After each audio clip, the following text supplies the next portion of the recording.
شناختی کارت چې دی یو پیره بیا چینج کیږي، مکمل چینج کیږي. څنګه چې دا چینج شو 3 شناختی کارت خو چینج شو، یو ساده بیا کمپیوټرایز شو، بیا سمارټ کارت شو.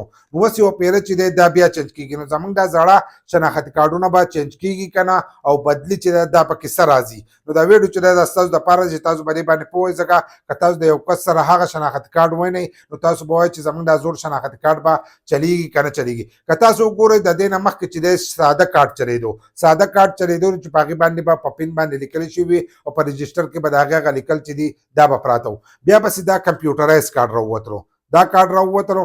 نو دا کارت چې دی دا هم څه وخت وچلېدلو، نو دا چې دی دا هم ختم شو. چې دا ختم شو نو په دې په ورپسې چې دی دا سمارټ کارت راووتو. سمارټ کارت راووتلو چې په دې کې بیا د دې چپ دا ځای د سیم دا ځای چې دی دا پکې موجود و، د سیم دا ځای پکې موجود و.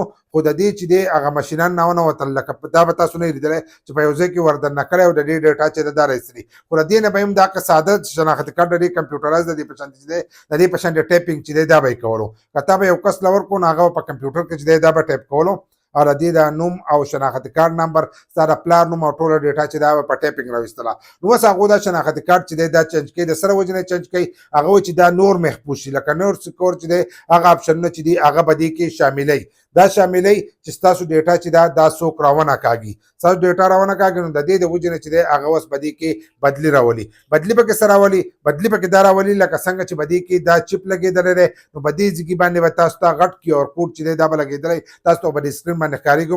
نو دغه شان د کیو آر کوډ چې دی دا به تاسو ته به دې لګېدلی. چې کیو آر کوډ به دې باندې لګېدلی نو هغه کیو آر کوډ چې دی هغه که تاسو یو دفتر ته لاړ شئ، ځای ته لاړ شئ نو هغه کیو آر کوډ به سکین کوي، ستاسو مکمل ډیټا چې ده هغه به د هغې په ترو باندې راغستی کېږي. لکه ستاسو چې کومه ډیټا ده، ستاسو نوم دی، ستا د پلار نوم دی، ستا د علاقې کومه پته چې ده مکمل ریکارډ چې دی هغه به ستاسو به دې راغستلی کېږي. دغه شان د خاندان نمبر چې دی هغه په دې ځګي باندې ورکړی شوی او کیو آر کوډ چې دی هغه به پکې استعمال شوی او چپ چې دی دا به پکې نه وي. کوم تصویرات چې ورکړي دي نو په هغې کې دا چپ چې دی دا نه ښکارېږي. نو دغه مکمل بدلي به پکې راځي. دغه شان د کوم چې 60 ساله کسان دي، لکه 60 سالو پورې عمر شوی دی نو هغو له چې دی د ټول عمر دپاره کارت چې دی دا به ورکړی کېږي. ځکه چې هغه کمزوري شوي دي هغه بار بار وایي کارت نشي جوړولی نو هغو له به د ټول عمر چې دی هغه کارت به ورکوي.